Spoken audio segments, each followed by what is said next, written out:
YouTube, what's good, man? Your boy AyeDeon back again with another video, man. As you can see, we back on the one good Call of Duty that we have no matter what happens in Call of Duty Mobile. I'm actually about to play it on my phone. I haven't played it on my phone in a while for you guys. I was recently watching Dismo's video and I was like, you know what? Let's go revisit it. Why not? I haven't played it in a while. But I will say I've been playing it off stream. I've been playing it on my phone recently and I've been having a lot of fun. Not gonna lie. I have been playing MW3 again, so you will be seeing some content coming for that. We got some shorts that are coming out, show some clips of what we got going on over there. And if y'all want to see those, make sure to go check us out on the live stream, twitch.tv/AyeDeon, as well as we're gonna be doing some streams here too. We're gonna start adding back it into our rotation for our multi-stream nights. Probably looking at Monday through Thursday, Monday through Wednesday, maybe an everyday thing. Who knows yet? But make sure y'all locked in, subscribe to the channel. Like this video if you want to see more Call of Duty mobile content or any other Call of Duty content or any other game. You know, make sure to go ahead and leave it in the comments below. Let me know what y'all are interested in so far. And Happy New Year, man. Like, we made it to another year. Hopefully everybody stays blessed, stays safe, stays healthy as we move forward into this next chapter of our lives. Let's get into it, man. Now, I will say, they've got some stuff going on, man. They got some stuff popping out now. As you can see, we got new guns, new little mastercrafts and legendaries out here, man, that are hella dope right now. That unfortunately I'm too broke to be trying to get. As you see, I got 7 COD points at the moment. This is actually brand new. This actually, I think, just came out today or yesterday. I haven't seen this one yet. I'm kind of going through it. Looks like you got a little bike to it. Trying to see if we can expand this. Doesn't look like I can, but that's about as close as I get. It looks like a, all right. Motorcycle's kind of going through when he gets killed. That's actually pretty clean. Jingle jangle, PPSH. They turn into Christmas presents with this one. That's about as far as it's gonna go. Balance, brilliance. You can see I've been trying to kind of get to it. It's QQ9, clean, man, like super fucking clean. As I said, if I wasn't too broke, I'd definitely go ahead and just get the rest of these and try to get this gun. Dismo got lucky. I noticed he was playing it and it took him like one spin and it gave it to him off break. I don't know if it was this one or I think it may have been another gun. I'm like, dude, there's absolutely no way that you pulled that easily. But he did. It may have actually been this one, I think, for the kilo. Could be wrong. I know it was for one of these for sure. You got it literally first try. Oh, so it was this one. He got this one because of the weapon inspector on this is crazy, dude. Like, it's insane. But I ain't trying to waste no time. Right into this rank stuff right here. Yeah, like I said, I've been playing it on my phone recently. It's actually been really fucking enjoyable, dude. Like, knowing where COD Mobile is and seeing where, like, normal Call of Duty has gone definitely isn't the greatest thing, unfortunately. And if you can see at the very top of the screen up there, there's like this little circle. I'm gonna show you guys what that is after we get a game in. So if you're playing on any type of like Apple device, Android, or Apple, iPad, stuff like that, it makes it relatively easy. So that way the screen, you can't scroll it down by accident or anything. I am on an iPhone 13 Pro Max. Excuse me, I definitely just burped in your ear. But it'll make it so that way your camera doesn't scroll down when it doesn't need to. So definitely worth having. Just so y'all see what we got here. This was out of a little draw too, as well. Little ice. The holidays. See, I'm getting a little better with it. Ah, a little better. Wish you could zoom out like ADS FOVs too, but fortunately that is not a thing. It's all good though. It ain't hurting nobody. You gotta get better with hip firing a little bit too though.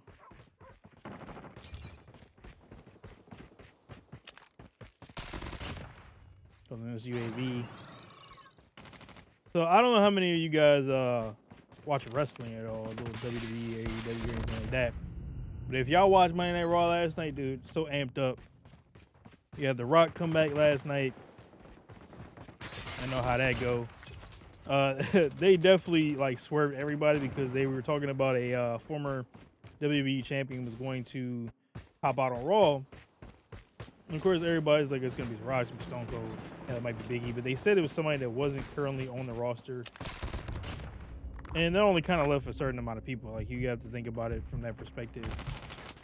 And my thought was, which I think a lot of people started to realize, it was gonna be The Rock because he was, if you remember, back on SmackDown when he came back, they were in Colorado. I think they were in Denver at the time for SmackDown, but he was also in Colorado and Boulder for the Colorado game, and he did College Game Day. Now, when you think about that, him doing that,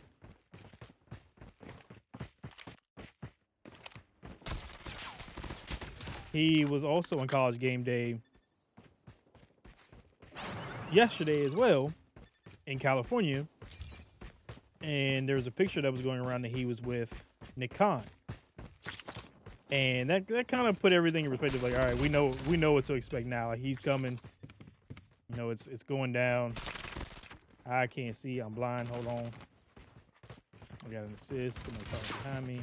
They got him. And when Nick Khan's there, it was kind of a foregone conclusion what we would expect. And sure enough, they swear to everybody by having Jinder Mahal come out. Now everybody's got their phones out, ready to go. And then Jinder Mahal's music hits, and the gasp of like, oh, there's no damn way I tried to swerve this like this with Jinder was insane, dude. Like, I mean, crazy. All right, I can't even knife. My fingers ain't quick enough for this. So comes out, does this whole anti-American thing, and everybody's just pissed off because it's not who they were hoping it was going to be. And when that happens, does this thing, Rock's music hits, crowd goes crazy.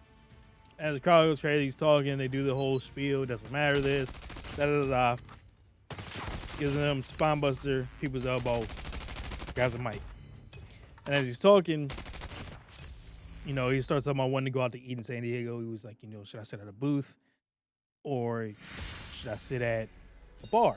Everybody goes crazy, like, yeah, we definitely sit at the bar. Da-da-da. Bars, like, yeah, The Rock loves a nice bar, you know. And then he's like, but should I sit at the head of the table? And dude, when he said that shit, I went crazy on stream. Like, it was like, we're finally getting what we thought we were gonna get the first time, where we're gonna have The Rock versus Roman Reigns. It's finally about to happen. Took them long enough to finally get it to happen, but we're finally getting it. And today, when I woke up and I checked on Twitter, Roman actually tweeted a laughing emoji. So you know it's finally going to happen. Now, the biggest thing is when. Because, of course, we're expecting Cody to finish his story. At this rate, Cody ain't never going to finish it. You know what I'm saying? Like, it's getting to that point where just constantly more and more people showing up and coming back and forth to try to go at him. We already know whoever wins the triple threat between LA Knight, Randy Orton, and AJ Styles is going to face Roman at the Royal Rumble. Now, I'm trying to remember when exactly the Elimination Chamber is. I'm going to have to look it up. But the biggest sell for Elimination Chamber that was going to be in Australia this year was they wanted to have The Rock be there. That was supposed to be a big selling point for them to be in Australia. So there's a good chance The Rock may be there at Elimination Chamber. But will that be when he goes against Roman? Now, my logic was you have, let's say that happens, right? And they've already established, like Cody was talking, your empire, your bloodline is going to collapse. You're going to lose everything. He's lost Jay. Sammy's gone. All that's left right now is him, Paul, Solo, and Jimmy kind of. Which I think he's kind of on the outs because of the initial statement that was made by Roman that Solo was going to take the heir to the head of the table. You have The Rock, let's say, beat him at Elimination Chamber for whatever reason. Let's say y'all do that and not Cody. You take the head of the table title away from him. He's going crazy. Then he has to fight, let's say, Cody at WrestleMania, or it finishes the story at. You have him do that, and he loses the title then and there. You've lost everything. There's nothing left for him. where he can wrestle if he wants to, or he can just go ahead and retire. Like it seems like it's heading in that direction, because he's already really not really wrestling that much anyways nowadays, and he wants to get into movies and stuff like that. And you can have him kind of going about his day that way. Or you have Cody go against him at Elimination Chamber, win the title. He's trying to get back, but he's still, head of the table. He's pissed off, Mad King vibes, all that good stuff. And then The Rock challenges him at WrestleMania for the biggest WrestleMania match that they'll have at WrestleMania 40. And then he takes the head of the table title away from him. So there's a couple of different ways they can go about doing this, so we'll have to see what happens. But as y'all saw from that gameplay, this game is what Call of Duty is supposed to be. You know what I'm saying? Like, you get to a point where you can have all these events and everything going on. You can claim different stuff. You can unlock different things. Movement's good.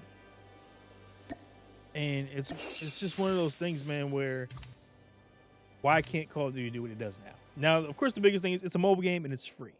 So, of course, they have to have their microtransactions. Things on mobile are a lot more expensive than what you would expect. But they have to make it happen. They have to make it work. So, with that, you kind of have to find a balance somewhere down the line. So, most of this stuff, like if you, like, let's say we go back into the store here. Back up. Most of these things, super expensive. They start out like, I think 30 COD points, and then they progressively move up. So you see it's almost up to 800 now, or it's up to 800 now where I'm at on the wheel. And that's just about me unlocking certain things. So all of this is, I think, over $100 in COD points in order to unlock one thing in particular, which would be the gun. And some of it's lucky to draw. Like I said, some people get it within the first couple. Some people have to go through all of it in order to unlock the main thing that they're trying to go for. So you have to think about that too. Unfortunately, it's just kind of the way of the game. Where if you look at like the actual Call of Duty full-on like game release titles on consoles and PC, like anywhere between $20 to $28 based on COD points. 2,800 COD points seems to be the most right now for particular like bundles and stuff like that. So you have to take that in consideration. They have to make their money somehow. I get it personally. I'm just too broke to be playing it so much to try to unlock things, because I'll see it. I'm like, damn, I want it, and I don't have the money to get it. It is what it is. You can only complain but so much. You just kind of have to make do. Now, I did tell you about the circle that's up at the top and how to make that work, so that way your drop-down menu doesn't pop up or your scroll-up menu doesn't pop up whenever you're playing on your phone or an iPad. I'm not sure about Android, but I got you on Apple products. So go ahead and check this out. All right, so what we're going to do is we're going to go into your settings, and we're going to go to accessibility. Open up accessibility. You're going to scroll down, and you're going to go down to guided access. Turn it on. You can set up a passcode for it. Time limits if you need to. Accessibility shortcut, turn that on. What you're going to do is with this, once you have it set up, you set up your password and everything. When you go back into your game, you're going to triple click your power button, whether it's on your iPhone itself or an iPad. You're going to do that, and then you'll have the ability to have that circle pop up and you shape it however you choose to. I'm going to show you how it looks. All right, so what you're going to do is you're going to triple click. And you see guided access started, triple click the side button, turn off. So as you can see, I'm trying to scroll. You can see me doing it right here. Nothing pops up. That's how you would do that. Now, if you want to turn it back off, triple click it, put in whatever your passcode is, and then you see it down here at the bottom. You can actually change it however you want to. So you can resize it, whatever the case may be. You can leave it small because it covers both top and bottom ends of it no matter what. So that's how I go about doing it. And if you want to resize it to length out the whole thing, you can. But this will just make it so you can't open or close the program based on just like slide down behaviors that are on your iPad or your iPhone, your Apple products. So that's the best way to do it. And then if you want to turn it off, you just hit end. If you want to keep it on, just hit resume, and it stays going until you decide to turn it back off. That's what I do for the passcode. If you don't want a passcode for it, you can leave the passcode stuff off. And that's just how it works. I would do passcode just because it makes it easier. So if I do it by accident or whatever the case may be with the triple click, it'll never just cut off. So that's how you do guided access to make sure you don't have to slide down on your screen or slide up on your screen, and you continue playing to your heart's content. But that's going to do it for me in this video, man. I just wanted to let y'all know I appreciate every last one of y'all that have been rocking with me for this past year. Thank you for all the new subscribers we've had over this past year. It's 2024. I want to lock in a little bit more. Really try to make things happen. As y'all know, I got a kid on the way, man. I got my little girl that's coming soon the next few months. So it's really time to lock in. I'm really trying to make some things happen. We're gonna try and get these watch hours. We're gonna try and put out content. We're gonna try and get these streams right. As y'all can see down below, we're at 30 subs right now on Twitch, man. I live stream every night on Twitch, twitch.tv/AyeDeon. Please make sure to go follow, subscribe if you would enjoy the content. Again, we play a lot of Call of Duty. We're playing 2K. League is getting ready to start up soon for that. As well as, of course, I'm going to start playing COD Mobile, Halo, maybe some Apex. I'm trying to do every little thing I can, man, and to bring out some dope content, clips, and all that good stuff, man. Come vibe with the community. And again, we'll also be streaming here on YouTube too, man. So if y'all want to enjoy that content, make sure to subscribe if you haven't already. Like up this video, get it out there, share with a friend, and I'll catch y'all next video, man. Peace.